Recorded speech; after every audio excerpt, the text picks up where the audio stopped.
قیامت کے دن ایک منادی ندا کرے گا کہ ہر امت اپنے جھوٹے معبودوں کے ساتھ حاضر ہو جائے۔ اس وقت اللہ کے سوا جتنے بھی بتوں اور پتھروں کی پوجا ہوئی تھی سب کو جہنم میں جھونک دیا جائے گا۔ پھر جب وہی لوگ باقی رہ جائیں گے جو صرف اللہ کی پوجا کیا کرتے تھے، خواہ نیک ہوں یا گنہگار، اور اہل کتاب کے کچھ لوگ تو پہلے یہود کو بلایا جائے گا اور پوچھا جائے گا کہ تم اللہ کے سوا کس کی پوجا کرتے تھے؟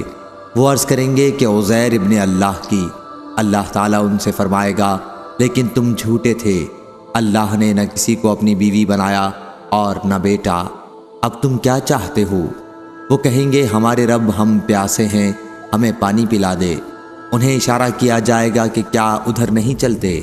چنانچہ سب کو جہنم کی طرف لے جایا جائے گا۔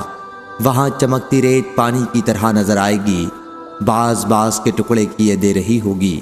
پھر سب کو آگ میں ڈال دیا جائے گا۔ پھر نصارہ کو بلایا جائے گا اور ان سے پوچھا جائے گا کہ تم کس کی عبادت کیا کرتے تھے؟ وہ کہیں گے کہ ہم مسیح ابن اللہ کی عبادت کرتے تھے۔ ان سے بھی کہا جائے گا کہ تم جھوٹے تھے، اللہ نے کسی کو بیوی اور بیٹا نہیں بنایا۔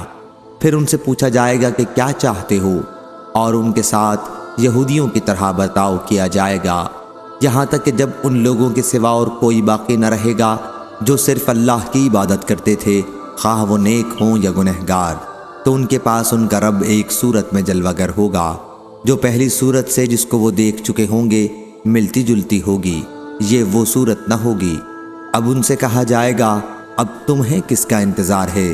ہر امت اپنے معبودوں کو ساتھ لے کر جا چکی۔